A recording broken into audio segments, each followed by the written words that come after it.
Всем привет! Перед каждым человеком, который очаровался системой Lumina, хочет создать картотеку, становится вопрос, какую же делать? Классическую бумажную, либо более современную электронную библиотеку, картотеку. И этот вопрос многих мучает, потому что вроде как классическая все-таки это бумажная, там есть определенные процессы, но электронная это же проще, это же лучше, есть определенные программы, и в принципе в комментариях идет большой спор на этот счет. И в принципе определить, какой тип картотеки вам нужен, вы можете очень просто. То, что ближе вам. Потому что если вы не любите какие-то электронные версии всего письменного, что у нас есть, то, скорее всего, электронной картотекой вы не будете пользоваться. С другой стороны, если вы не любите записывать что-то на бумажке, что-то там перебирать, записывать, выписывать, а все делаете через телефон, то, скорее всего, вам подойдет электронная. То есть посмотрите в случае, когда вам нужно что-либо записать очень быстро, вот когда у вас что-то там, телефон, списочек, мыслишечку, что-то нужно записать, что вы делаете? Вы бросаетесь к ручке и бумаге какой-нибудь маленькой записываете, либо вы достаете телефон и записываете в заметки. Вот ответ на ваш вопрос. Но если вы все-таки хотите более подробно разобрать этот вопрос, то я сегодня хочу рассказать о плюсах и минусах каждой из видов этих картотек. И начнем с электронной. И начнем с плюсов. И первым очевидным плюсом электронной картотеки является то, что она безгранична. То есть объем памяти, который вы можете забить, в принципе, ограничено только какими-то ресурсами, то есть вы всегда можете докупить флешку, вы всегда можете облачное хранилище докупить, вы всегда можете расширить это до неимоверных объемов. Поэтому, в принципе, электронные картотеки, они, по сути, безграничны. Плюс они, конечно же, всегда под рукой. Сейчас практически все приложения, которые занимаются вот таким способом обработки информации, как картотека, ну вот имитация картотеки, в общем, они адаптируются практически под все ваши гаджеты, то есть под планшеты, под ноутбуки, под телефоны. Вы можете одну программу купить и размножить ее на все ваши устройства, поэтому, когда вам что-то нужно, вы можете схватиться за любое, так сказать, устройство и заполнить вашу карточку, что-то дополнить, какие-то ссылочки, еще что-то. В общем, у вас всегда это под рукой, вы всегда можете как бы добавить, что вам нужно, то есть вы достаточно мобильный, не привязаны к чему-то, не привязаны к своему рабочему столу, и вы в этом плане достаточно свободны и можете делать все, что хотите. Следующим неоспоримым плюсом является то, что вам доступно, конечно же, гораздо больше форматов, которые вы можете в карточку включить. То есть это могут быть и ссылки, и видео, и картинки, и там, не знаю, целые книги, все что угодно. То есть вы не ограничены ничем за счет того, что это электронные все версии, это все в основном ссылки, вы можете ее туда засунуть, она будет активна, пока эта страничка будет активна и так далее, но все равно у вас больше возможностей, то есть вам не нужно как-то это перерабатывать, придумывать, как же дать на это ссылку, как дать либо ход придумать, как туда дойти и так далее. В общем, вам не нужно это все мудрить, вы копируете, вставляете. Также многие программы сейчас уже обеспечивают самостоятельное налаживание связей, то есть вы прописываете какие-то минимальные требования, там какие-то ярлыки, либо там распределяете по папкам, еще что-то. Ну, то есть достаточно просто каталогизировать все ваши карточки, потому как встроенные алгоритмы помогают вам, они помогают анализировать ту информацию, которую вы вложили в карточку, и они самостоятельно уже вам предлагают какие-то метки, какие-то связи и так далее. То есть вам не нужно так сильно над этим заморачиваться, потому что очень многие пугаются установления именно вот этих самых связей, потому что без установления связей это будет просто набор рандомных карточек. Вам нужно обязательно их связывать между собой, а в электронном виде, ну, по сути, за вас это делает. И как раз-таки по поводу программы, что, ну, скорее всего, это все делается за счет программы, вся эта картотека, зачастую вы покупаете один раз и все. Как бы программу тратите определенное количество денег. Я думаю, что если вы выберете этот формат, то ну, как бы один раз вложитесь достаточно, ну, они такие относительно дорогие, но они того стоят, в принципе. То есть весь их функционал, он достаточно хорошо логистически продуман и так далее. Я думаю, там внизу в комментариях напишут, какие варианты, потому что есть несколько. Даже в Evernote можно, по-моему, уже, ну, если постараться, можно создать достаточно хорошую картотеку. Она не очень предназначена Evernote для этого, но, в принципе, вы можете там создавать. Поэтому один раз купили и как бы все. программа у вас. Что отличает от бумажного варианта, о котором мы поговорим немножко позже. И последнее, о чем я хочу сказать, что такая картотека, по сути, вечна. То есть сколько будут храниться ваши файлы, столько и будет храниться ваша библиотека, ваша картотека, точнее. Вот, поэтому ну, как бы, по сути, вечно. То есть пока с носителя на носитель вы его будете переносить, например, если вам что-то не понравилось, вы куда-то скинули, куда-то в облако. Опять-таки, если в облаке, то оно вообще, я не знаю, сколько оно может храниться в облаке, очень-очень долго, ну, в зависимости от того облака, которое вы выбрали. Но в любом случае, то есть какие-то пожары, катаклизмы на них не повлияют. Вы, скорее всего, зачастую можете восстановить свои данные, как-то вернуть их себе и так далее. Поэтому, по сути, ваша картотека вечна. И перейдем к минусам. И одним из основных минусов, который является и плюсом, и минусом, является большой объем информации, которую вы можете как бы загрузить в свою картотеку. Да, это хорошо, что вы можете все, что хотите, туда, ну, как бы засунуть, все, что вам встречается, все, что вам интересно, все, что вам кажется потенциально интересным для того, чтобы вот оно у вас хранилось, это, конечно, хорошо. Но когда очень большой объем информации, вы, по сути, просто копите. Вы не обрабатываете, вы не работаете с информацией, вы не обдумываете, вы не выстраиваете самостоятельно связи, потому что объема очень много. Плюс в какой-то момент, скорее всего, вы просто потеряетесь в своей собственной картотеке. То есть у вас будет настолько много информации, даже если она хорошо структурирована, даже если все там, ну, как бы хорошо она встроена, но слишком большой объем, то есть уже перегружен ваш мозг, то есть он уже не воспринимает новую информацию. В какой-то момент такое бывает. Конечно, наша память личная, она безгранична тоже, но как бы в нее нужно вливать маленькими порциями, чтобы это все там запомнилось. А если вот вы слишком много каждый день там карточек делаете, добавляете, то в какой-то момент вы просто не воспринимаете их, вы не воспринимаете информацию, и по сути это бессмысленно, потому что вы даже не знаете, что хранится в вашей картотеке. И отдельным минусом хочу выделить вот этот синдром накопления, то есть когда вы просто копите, в принципе, даже бессмысленно копите. То есть все, что вот вы встречаете на своем пути, вообще без разбора. В какой-то момент народ начинает вот добавлять, потому что ему кажется, что вот это же такая интересная, потенциально интересная информация, он ее даже не читает, сразу засовывает в карточку, подписывает и отправляет в картотеку. Это уже начинается синдром накопления, когда вы вообще не анализируете информацию, которая к вам поступает, вы просто вот поглощаете, ну, картотека ваша поглощает, а мозг вообще просто мимо этого всего проходит. И, опять-таки, это абсолютно бессмысленное получается занятие, потому что вот эта самая картотека Лумана, вся ее система, которую он построил, сам Луман, она заключается в том, что это просто внешний носитель вашей собственной памяти. То есть вы все равно должны провернуть это все через свой мозг, свои когнитивные процессы, свою память, и часть информации, ну, такие вот детали, уточнения и так далее выносите вовне. А когда вы просто льете в себя поток информации вообще мимо всех ваших сложных процессов, ну, это все проходит мимо, и вы просто накапливаете большой объем информации.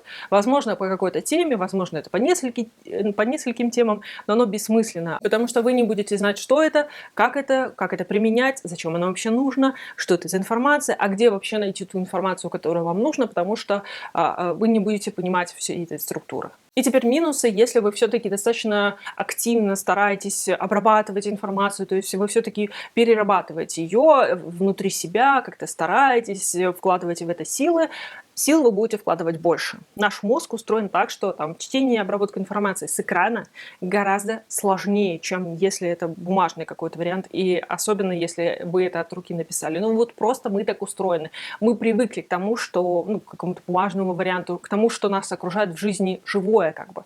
А то, что с экрана, то на 20-30% сложнее понимать, сложнее обрабатывать, дольше получается обработка, сложнее читать, вы медленнее читаете с электронных носителей.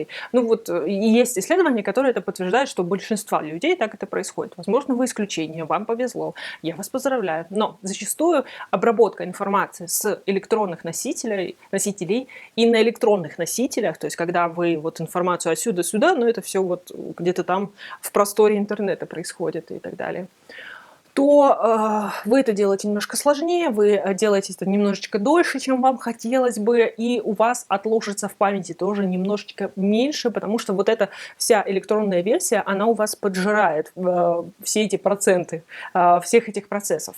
И как раз-таки последнее, что я хочу сказать, что все-таки, как бы вы ни старались, то процесс будет менее активный, чем если бы вы читали и писали самостоятельно вживую. Опять-таки, наш мозг так устроен, что он любит делать все ручками, глазками, так, чтобы какой-то был еще физический процесс. А так вы просто сидите и набираете. Это немножко не то. Это не задействует определенные процессы.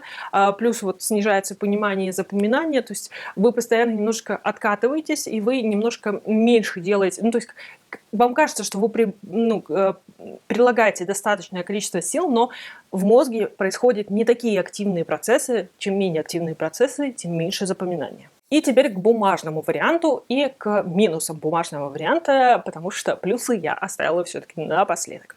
И первое, что можно отметить, это, конечно же, сложности с объемом информации, которые вы можете накапливать, потому что все-таки бумажный вариант, он достаточно ограниченный. То есть вы зачастую ограничены, например, своей комнатой, в которой вы живете, и вот только ее вы можете заполнить карточками. И вот здесь как раз-таки еще начинаются минусы в том плане, что хранение сложное. То есть либо вы заводите ящик, либо вы заводите коробки, либо заводите какие-то специальные картотеки, есть такие пластиковые с разделителями и так далее. В общем, когда вы заводите бумажную библиотеку, да что ж такое, картотеку, вы должны решить очень много вопросов еще относительно того, как же вы все это будете хранить, всю эту бумагу, которую вы выбрали, которую вот вы ее заполняете изо дня в день, она пополняется, расширяется. В общем, это все нужно структурировать. Плюс возникает вопрос, как структурировать в тот момент связанных карточек. Это тоже каждый для себя должен решить, как они должны накапливаться у вас там в алфавитном порядке, в числительном порядке и так далее. То есть вы это все должны самостоятельно продумать. Еще одним таким существенным минусом является то, что вы должны постоянно покупать материалы для этого. То есть если в программном, там, в электронном варианте вы купили программу и все. Здесь же вам как минимум бумагу, ручки нужно покупать. И если вы выбрали для себя такой более масштабный вариант в том плане, что готовые индексовые карточки, они более плотные, они более удобные, согласна, они более удобные, потому что их можно дольше хранить, они более тонкие, как раз таки толстые. То есть они не так подвержены каким-то физическим влияниям, разрушительным. Вот. Но в любом случае вам нужно постоянно их покупать, а это не дешевое развлечение, даже если вы возьмете просто обычную бумагу, нарежете так, как вам удобно, это тоже, если вы постоянно пользуетесь, это тоже финансово затратное дело, и вам нужно постоянно об этом помнить. И как раз-таки все эти минусы, они приводят к тому, что картотека ваша достаточно стационарна. То есть, скорее всего, хорошую картотеку, которую вы ведете, вы можете делать только за своим столом. То есть, когда вы спокойно садитесь, достаете карточку, обдумываете, заполняете. То есть, на бегу, на лету это все не сделаешь, потому что вам нужны определенные ваши материалы, плюс вам нужно сразу ее поставить на место, потому что если вы сразу не поставите ее на место, она где-нибудь потеряется обязательно. Вот. И из чего, кстати, вытекает еще один минус, это хрупкость вашей картотеки, то есть наводнения, пожары и все такое, они сметут вашу картотеку, всю вашу работу, они могут улетучить, как бы так сказать. То есть, в принципе, какие-то физические нашествия, они могут уничтожить. Вы можете просто пролить стакан воды на ваш стол, и оно там все зальет, может повредить и так далее. То есть, такая картотека, она, правда, достаточно хрупкая, и плюс она достаточно прикреплена к месту, то есть она такая очень стационарная, и вы, в принципе, в этот момент тоже становитесь достаточно стационарным. Последним минусом, которым, я думаю, тоже все думают, о том, что это очень долго. Да, это гораздо дольше, чем создавать электронную карточку. Конечно же, потому что вам нужно выбрать информацию, вам нужно ее переработать, и вам нужно на очень ограниченном пространстве, то есть это вот ваша карточка и все. Lumen говорит о том, что лучше вот только с одной стороны вообще писать, то есть вам нужно вместить туда все, что вам нужно. Во-первых, подготовительный процесс занимает время и место. И когда вы пишете, тоже, все по-разному, у каждого по-разному техника письма, но в любом случае, скорее всего, вы будете стараться достаточно разборчиво это все делать, чтобы вы потом смогли прочитать свою карточку, а не догадываться о том, что там написано, поэтому нужно более-менее разборчиво написать. Это занимает время. Да, это занимает гораздо больше времени, чем создание электронной карточки. И как раз на этой ноте переходим к плюсам. О чем я уже говорила, вам нужно сделать очень большую работу по подбору информации, которую вы вливаете в свою картотеку. Это является большим плюсом, потому что вы начинаете очень скептически относиться ко всей информации. То есть, а действительно ли она вам нужна? А действительно ли она принесет пользу вам в том или ином деле, для которого вы, там, например, завели свою библиотеку. То есть вы невольно будете анализировать каждый источник, каждую мысль, каждый там выделенный фрагмент, который вроде бы как вам понравился, но вы должны для себя решить, это достойные карточки, достойно того, чтобы я сидел и писал все это в карточку, либо нет. Потому что я думаю, что каждый из нас, когда писал, например, конспект, он ощущал, что вот это вот лишнее, вот это не нужно писать. Я вот сижу, пишу, и что-то там, ну это какое-то переливание из пустого в порожнее, или я уже это писал, я это уже знаю. Каждый из нас, внутри есть вот это ощущение. То же самое с карточками. Мы всегда знаем, какая карточка нужна нам или нет, и тогда мы только переносим это в карточку. Это нас спасает от как бы накопления, такого бессмысленного накопления. То есть каждая карточка у нас будет прям как самое то есть это та мысль, которая обязательно у нас должна быть. То есть она прошла большой кастинг и попала все-таки в нашу картотеку, а значит она хорошенечко попала в наш мозг. И следующий плюс, который я тоже хочу отдельно выделить, это более глубокий анализ информации, потому что карточка маленькая, место ограничено, нужно написать очень коротко.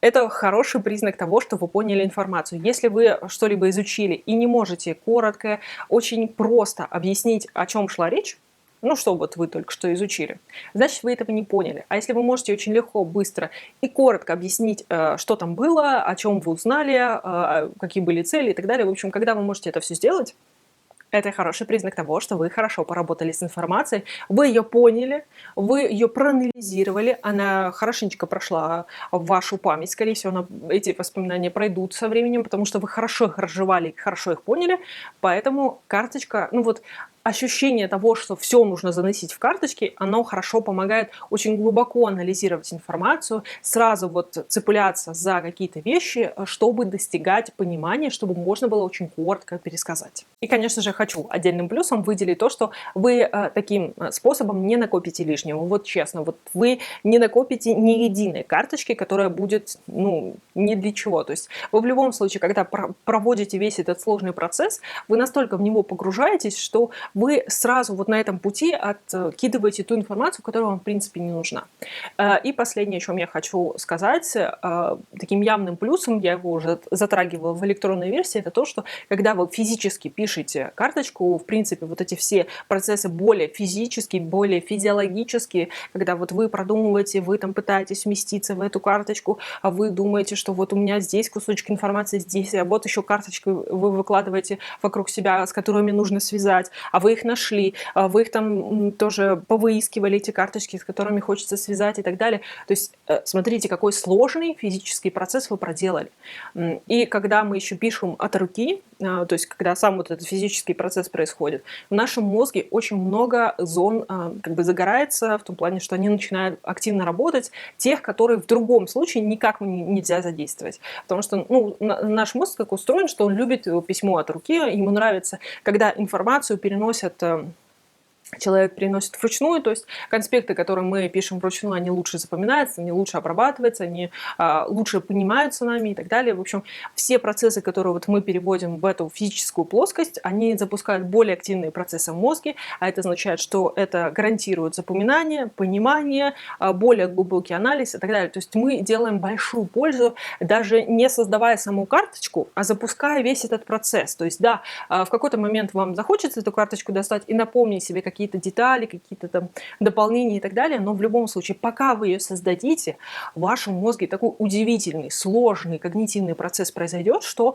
скорее всего, информация в большей части уже отложится в вашей памяти, но будет какой-то определенный физический носитель, к которому вы можете обратиться. Если вы засомневаетесь в себе, то вы можете к нему обратиться. Так что в любом случае бумажная картотека, она не является просто физическим хранением информации, она является физическим хранением зацепок для вашей памяти, для ваших мыслей. Да, возможно, там какие-то идейки прям такие интересные хранятся, но в любом случае вы про них помните. Да, вы про них немножечко забыли, но при определенных обстоятельствах вы про них вспомните. Поэтому это в любом случае расширяет ваши знания, расширяет вашу систему знаний, которая нам и нужна. Потому что просто хранение информации, которая вам кажется потенциально интересной, это, конечно, хорошо, это тоже нужно, но слишком увлекаться этим не стоит, потому что все-таки информацию, которая к вам поступает, нужно обрабатывать, анализировать и вообще понимать, что вы там добавляете. В общем, надеюсь, что перечень этих списков плюсов и минусов поможет вам выбрать,